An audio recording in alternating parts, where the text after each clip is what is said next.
Bonjour, c'est Ursule encore. Alors, on est le 11 février 2024. Alors, je viens sur la trompette aujourd'hui encore et je viens proclamer le retour de notre Seigneur Jésus-Christ. Amen. Alléluia, sont tous bénis, sont remplis de sa joie. Amen. Alors, appelés à être des miroirs de l'amour de Dieu. Amen. Appelés à être des miroirs de l'amour de Dieu. Alors, qui ne s'est pas déjà miré? Amen. Et qui peut se mirer dans de l'eau sale? Nous savons tous que quand l'eau est limpide, n'est-ce pas, nous avons la vraie image qui est là en face de nous, n'est-ce pas? Souvent même, c'est très surprenant d'avoir son reflet dans l'eau. Par contre, c'est pas possible d'avoir son reflet dans de l'eau sale.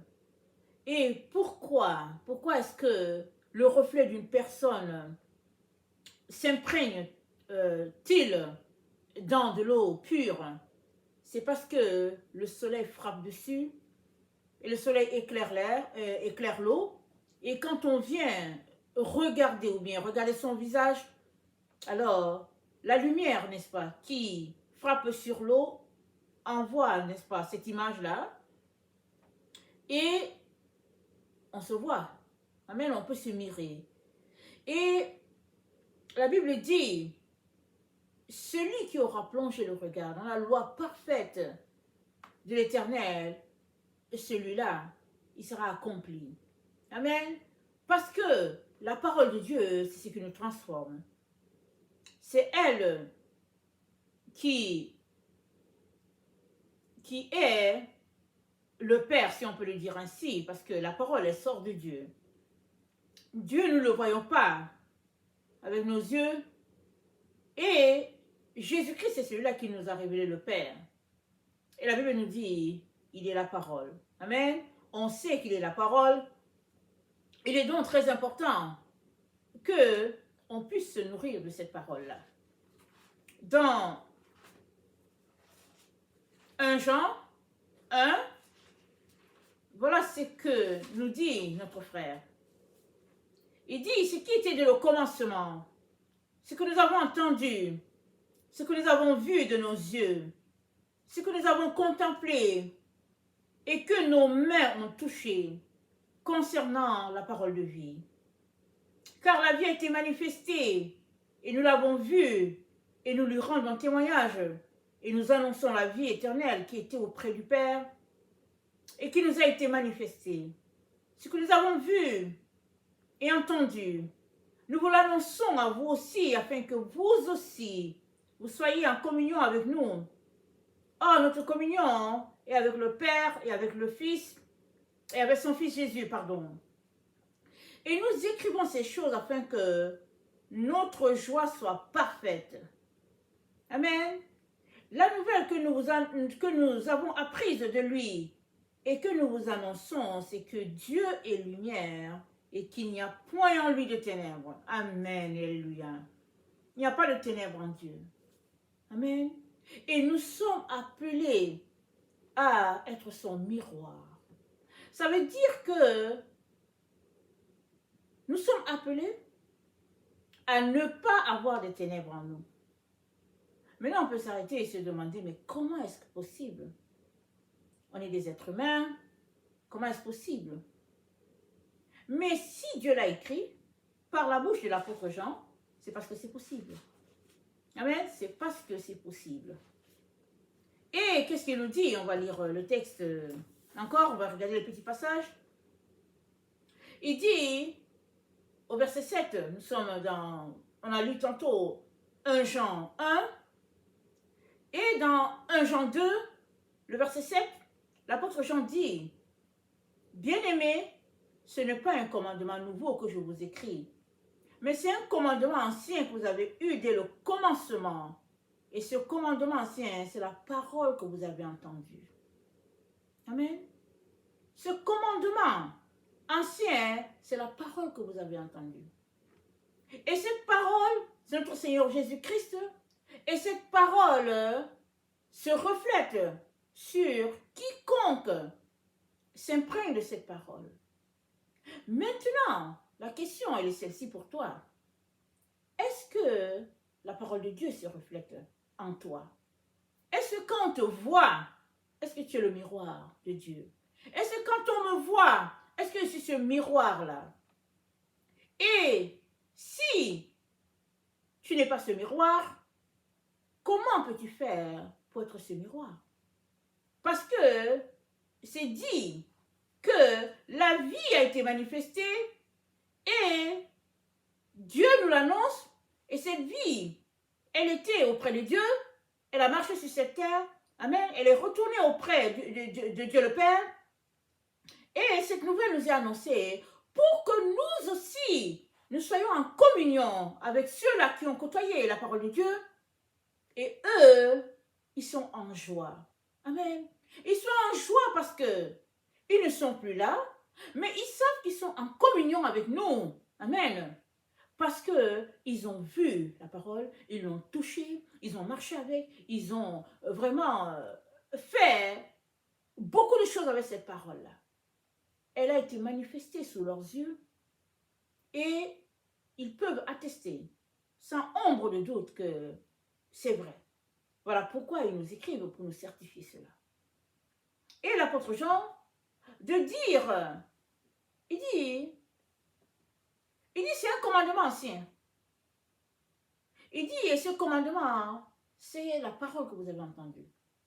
Et en plus de ça, il dit, toutefois, c'est un commandement nouveau. Amen. C'est ancien, mais c'est aussi nouveau. Et qu'est-ce qui fait que c'est nouveau?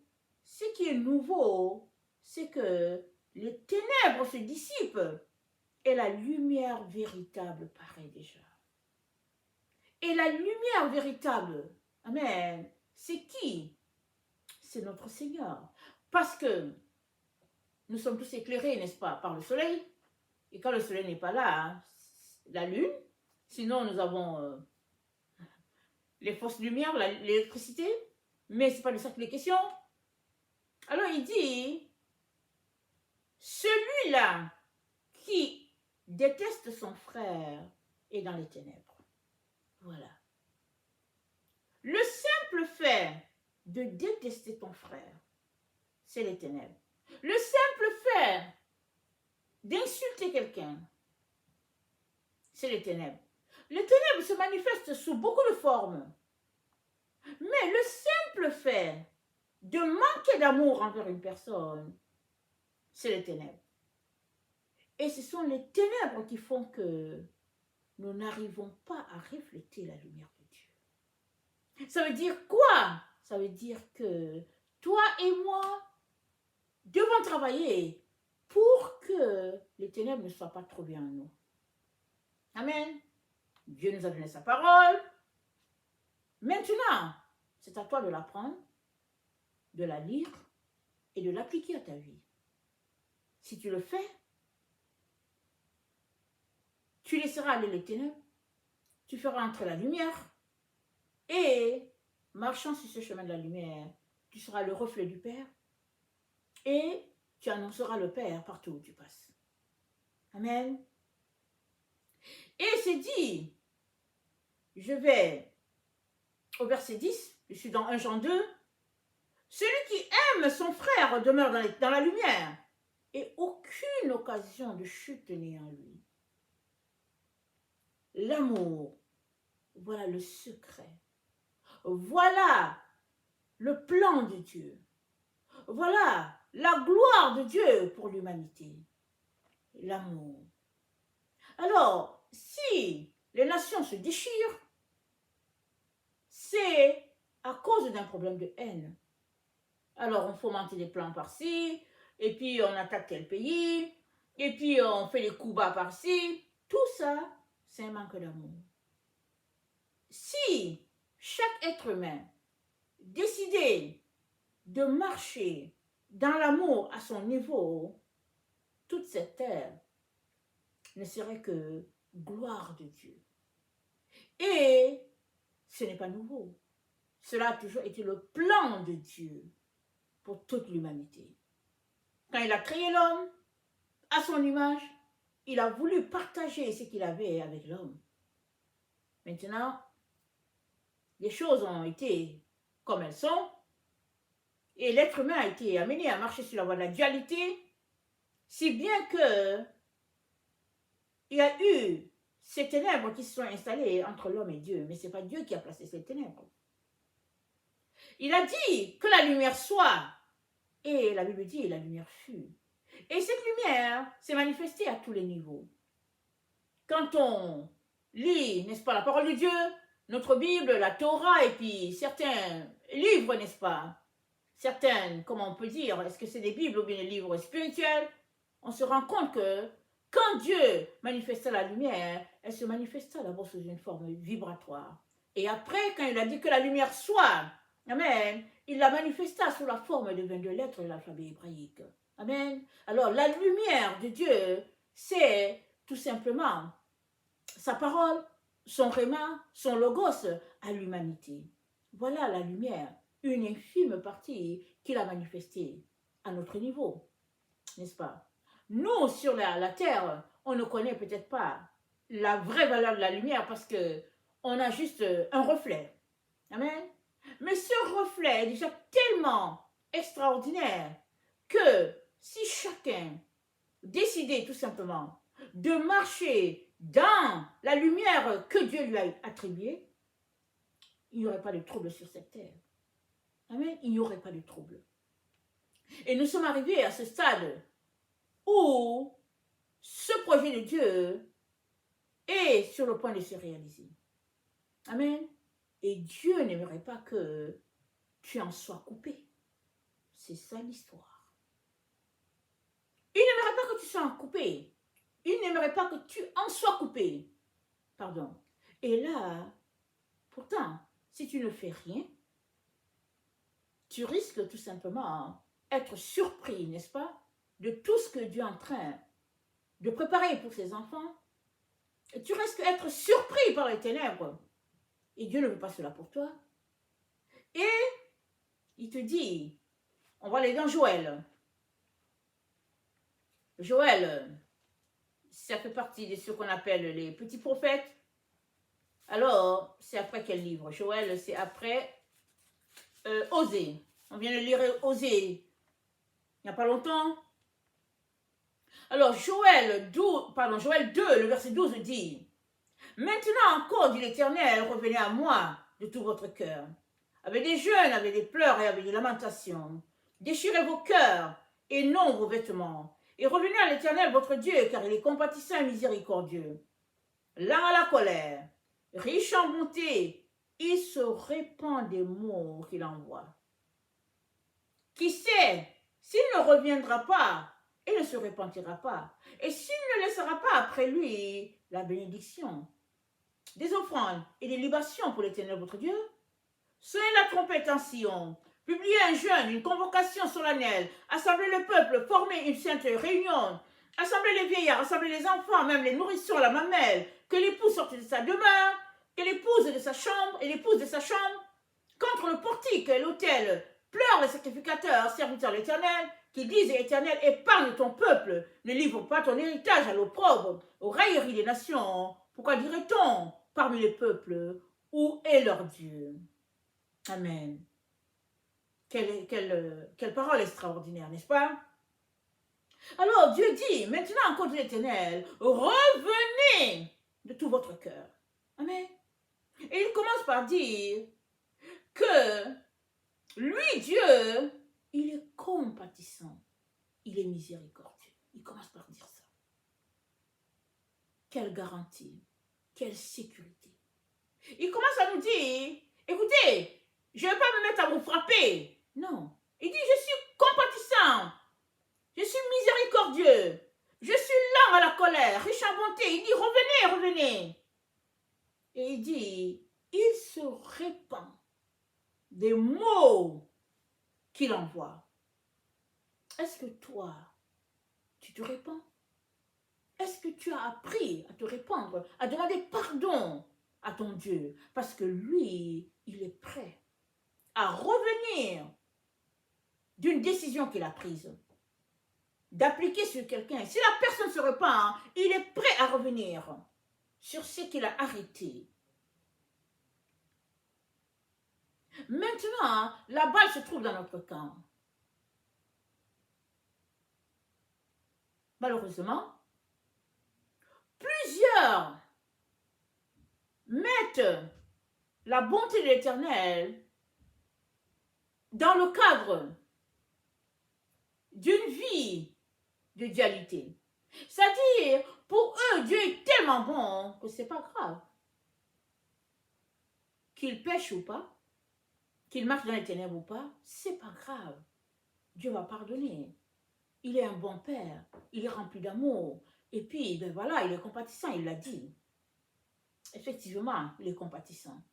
Effectivement, il est rempli d'amour. Mais au fait, la Bible dit quoi? On vient de lire ce que l'apôtre Jean a dit. Il n'y a pas de ténèbres en lui. C'est ça l'histoire. Comme là, alors que je suis en train d'enseigner, je vois mon reflet, n'est-ce pas, sur le mur, parce qu'il fait quand même noir, j'ai mis de la lumière. Je vois mon reflet sur le mur. Mais la Bible nous dit, en Dieu, il n'y a pas d'ombre de variation, il n'y a pas d'ombre dans la présence de Dieu. Il n'y a pas de ténèbres, il n'y a pas du noir. Tout est lumière, tout est éclat. Et la seule manière pour toi et moi de venir dans sa présence, n'est-ce pas? Et puis, de pouvoir entrer en contact et en communion avec lui, la seule manière pour toi et moi, c'est de pouvoir nous mettre dans un état tel que nous puissions, amen, recevoir de lui pleinement. C'est pas lui qui retient. Amen. Dieu ne retient pas. C'est nous qui retenons. Par nos comportements, par notre attitude. Et Jacques 1, le verset 25 dit, mais celui qui aura plongé les regards dans la loi parfaite, la loi de la liberté, qui aura persévéré, n'étant pas un auditeur oublieux, mais se mettant à l'œuvre, celui-là sera heureux dans son activité. Amen. Si quelqu'un croit être religieux, okay, ça ne s'applique pas. Alors, mais celui qui aura plongé le regard dans la loi parfaite, la loi de la liberté, et qui aura persévéré, n'étant pas un auditeur oublieux, mais se mettant à l'œuvre, celui-là sera heureux dans son activité. Ça veut dire quoi? Il y a des actions à poser. Il y a que tu dois prendre le temps pour plonger le regard, comme je suis là, lire, et après cela, te questionner, et le faire aujourd'hui, et le faire demain, et le faire après-demain, et le faire chaque jour. Celui-là qui persévère, amen, n'étant pas un auditeur oublieux, celui-là qui est à telle œuvre sera heureux.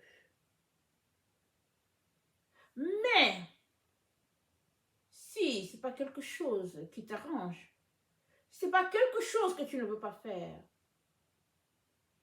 le miroir que tu es de l'amour de Dieu ne se manifestera pas. Il y a quelque chose que tu dois faire. Ce quelque chose-là, amen, c'est ça que Dieu attend de toi pour pouvoir changer la face du monde, la vie de quelqu'un d'autre. Amen. Souvent, on a l'impression que notre contribution est très peu. On a souvent l'impression que c'est juste une goutte d'eau et puis c'est pas important. Mais c'est très important. Parce que Dieu ne te demande pas de toucher toute la terre, c'est pas ça.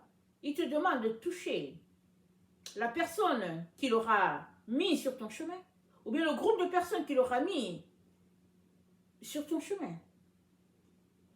Mais si tu ne te lèves pas, si tu ne te dépouilles pas des œuvres des ténèbres, amen, tu ne pourras pas réaliser ce que Dieu attend de toi. Ce ne sera pas possible. Et pourtant, Dieu attend que tu puisses exceller et il n'attend que cela pour t'aider, pour te donner tout ce dont tu as besoin. Voilà pourquoi l'apôtre Jean nous dit dans Jean 2, il dit, ce n'est pas un commandement nouveau. Amen. Ce n'est pas nouveau. Moïse leur a dit de marcher dans l'amour. Jésus est venu dire, il n'y a pas de plus grand commandement que ces deux-là. Aimer Dieu de tout son cœur, de toute son âme, toute sa pensée, toute sa force. Aimer son prochain comme soi-même. Donc, Jésus est venu leur répéter ça. Amen. Ce n'est pas quelque chose de nouveau, n'est-ce pas? Comme dit l'apôtre Jean. Et pourtant, c'est nouveau. Et ce qui est nouveau, c'est que il dit, si tu hais ton frère, tu es encore dans les ténèbres. Et nous savons la loi de Moïse, n'est-ce pas? C'était œil pour œil, dent pour dent. Amen. Alors, imaginez un monde, souvent j'essaie d'imaginer le monde de ceux-là qui ont quitté l'Égypte dans le désert avec Moïse.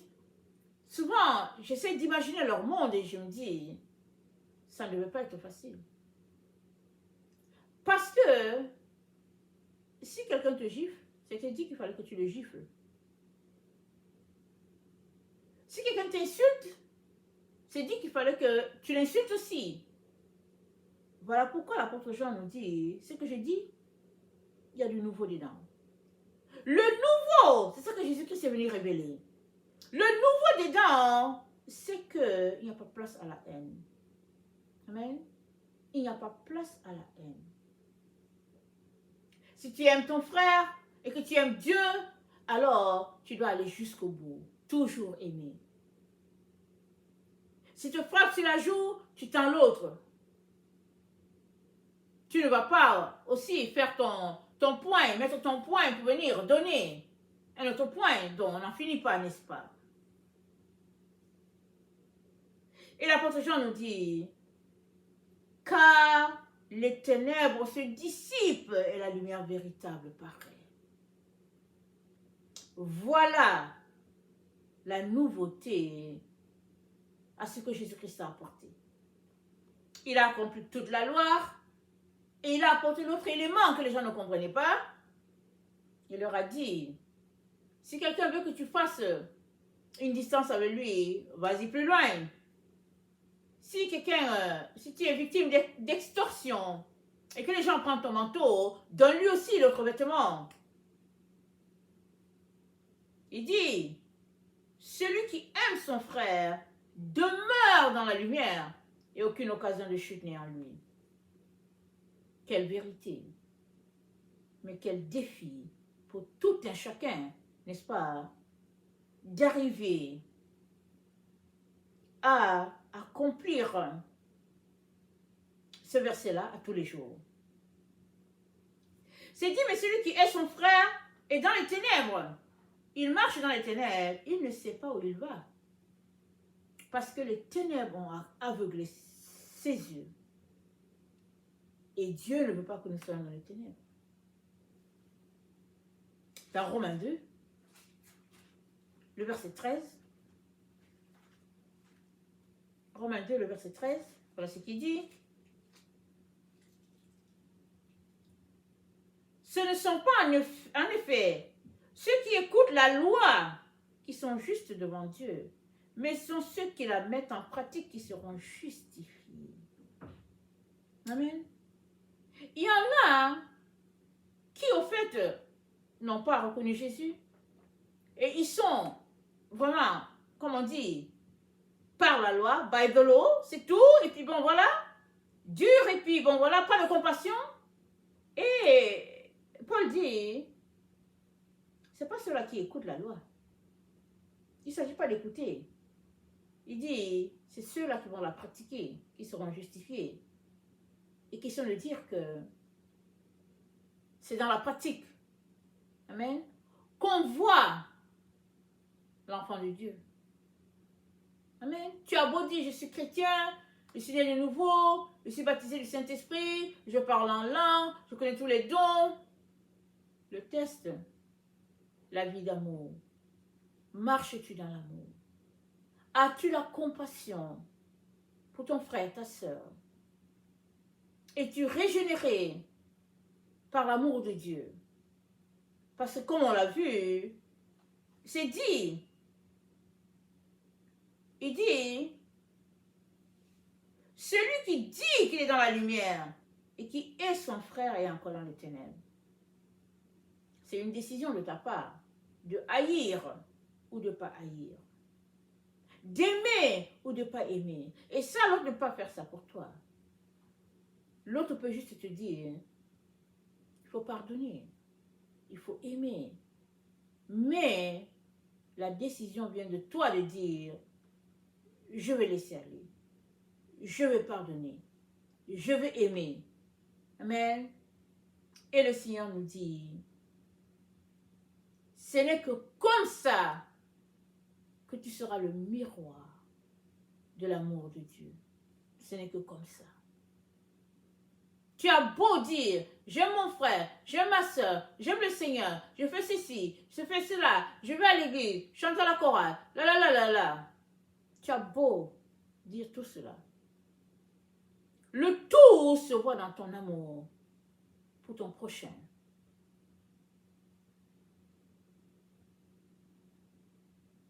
Et Dieu dit, il est temps que tu laisses aller tout ce qui te distrait et que tu te concentres à travailler sur ta propre personne de manière à refléter Dieu. Mais la Bible nous dit que Paul persécutait les chrétiens. Mais le jour où il a été visité par Jésus, la Bible nous dit qu'il est resté 2-3 mois séparé de tout le monde. C'est vrai qu'il était renversé, normal, qu'il ne comprenne rien. Il a vu celui-là qu'il persécute, alors il était troublé, il est devenu aveugle. Et puis Ananias a prié pour lui, je pense que c'est Ananias le frère qui allait le prier pour lui. Mais c'est dit que Paul est resté 3 mois, ou bien 3 ans, séparé des gens. Il cherchait, il scrutait les Écritures. Il cherchait à comprendre. Et il faisait les liens. Et évidemment, il était dans la repentance. Ce n'est que comme ça, mon frère, ma soeur, que ta vie va changer. Qu'elle va passer de l'état où tu es actuellement à un autre état. Ce n'est que comme ça. Et l'autre état, c'est l'état où tu vas refléter parfaitement l'amour de Dieu. Parce que nous sommes le reflet de la gloire de Dieu. Nous sommes le miroir de l'amour de Dieu pour ce monde dans lequel nous vivons et pour toute la création. Nous sommes le miroir. Et dans le temps dans lequel nous sommes, on verra s'élever une génération, amen, différente de celle-là qu'on a connue. Pas portée sur les biens matériels, pas portée sur l'hypocrisie, mais une génération remplie de l'amour de Dieu, zélée pour leur Seigneur, parce que ils auront décidé dans leur âme et dans leur conscience d'être le reflet de l'amour divin. Ils auront décidé. Ce n'est pas une autorité qui décidera pour eux, ce n'est pas un leader d'église, ce n'est pas les lois d'église qui vont les amener à ce stade-là. C'est qu'eux-mêmes, ils auront compris qu'étant le reflet de Dieu, ou bien qu'étant une semence, ils devraient tout faire pour que cette semence ne subisse aucune corruption, de manière à être le parfait reflet de Dieu et d'attirer à Dieu le plus grand nombre. Ils vont secouer le monde. Ils vont le bouleverser. Pas avec grand-chose, juste avec l'amour. C'est une puissance, n'est-ce pas? C'est un dynamisme qui apporte beaucoup de changements. C'est une énergie, c'est de la lumière. Et seuls ceux-là qui auront décidé, en toute sincérité, pourront vivre ces changements-là en eux et impacter le monde avec un tel amour. Et Dieu aimerait que tu sois de ce nombre. Voilà pourquoi il te ramène à la racine. Il te ramène au niveau des séphirots. Il te ramène au niveau de l'aide de l'alphabet hébraïque pour que tu saches quelles sont ces sources de lumière-là. Quand on lit, peut-être pas dans notre Bible, on sait que c'est 32 centimes. Plusieurs l'ont parcouru. Amen. Et Dieu nous dit, dans son grand amour, dans 1 Corinthiens 13, on va le lire et puis on va finir avec ça. Dieu nous dit, excusez-moi, mes feuilles sont collées. Quand je parlerai les langues des hommes et des anges, si je n'ai pas l'amour, je suis un airain qui résonne ou une cymbale qui retentit. Quand j'aurai le don de prophétie, la science de tous les mystères et toute la connaissance, quand j'aurai même toute la foi jusqu'à transporter les montagnes, si je n'ai pas l'amour, je ne suis rien. Et quand je distribuerai tous mes biens pour la nourriture des pauvres, quand je livrerai même mon corps pour être brûlé, si je n'ai pas l'amour, cela ne me sert de rien. L'amour est patient. Il est plein de bonté. L'amour n'est point envieux. L'amour ne se vante point. L'amour ne s'enfle point d'orgueil. L'amour ne fait rien de malhonnête. L'amour ne cherche point son intérêt. L'amour ne s'irrite point. L'amour ne soupçonne point le mal. L'amour ne se réjouit point de l'injustice. Mais l'amour se réjouit de la vérité. L'amour excuse tout. L'amour croit tout. L'amour espère tout. L'amour supporte tout. L'amour ne périt jamais.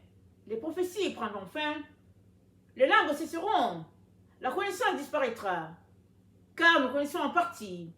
Et nous prophétisons en partie. Mais, quand ce qui est parfait sera venu, ce qui est partiel disparaîtra. Lorsque j'étais enfant, je parlais comme un enfant. Je pensais comme un enfant. Je raisonnais comme un enfant. Je raisonnais comme un enfant. Lorsque je suis devenu un homme, j'ai fait disparaître de ce qui était de l'enfant. Aujourd'hui, nous voyons au moyen d'un miroir, d'une manière obscure, mais alors nous verrons face à face. Aujourd'hui, je connais en partie, mais alors je connaîtrai comme j'ai été connu. Maintenant, donc ces trois choses demeurent. La foi, l'espérance, l'amour, mais la plus grande de ces choses, c'est l'amour. Amen. Il dit aujourd'hui, nous voyons comme au moyen d'un miroir. Et le miroir, c'est un reflet. Amen. Alors, la seule manière pour toi d'avoir avec toi ce qui ne disparaîtra jamais, c'est l'amour. L'amour nous poursuit jusqu'à dans la vie éternelle. Et c'est l'amour qui est le moteur, le mobile, l'énergie. C'est l'amour qui te fait avancer. Ou son contraire, te fait tout simplement stagner. Ceux qui ont l'amour iront dans une direction, et ceux qui ne l'ont pas iront dans une autre. Et ceux qui ont l'amour se retrouveront en communion avec les apôtres, avec Dieu le Père, avec le Fils. C'est ça que nous venons de lire dans 1 Jean 1. Ils se retrouveront dans cette communion-là, avec ceux-là qui ont connu le Seigneur. Mais ceux qui n'ont pas l'amour, ils en seront privés. Et que ce serait dommage. Amen. Que ce serait dommage. Voilà pourquoi, voyant que tu as besoin d'arriver à la ligne d'arrivée, amen, Dieu vient t'équiper pour que tu puisses travailler sur toi, ta propre personne. Souvent, on aime se concentrer à s'occuper des affaires des autres. Souvent, on est tellement impliqué dans les affaires des autres, dans la vie des autres, que c'est quelque chose. Mais le Seigneur nous demande la rétrospective. Marcher dans l'amour, de manière à être le miroir. Et par toi, Dieu changera le monde. Amen. Que le Seigneur bénisse sa parole. Maranatha, Jésus revient. Amen. Alléluia. Amen.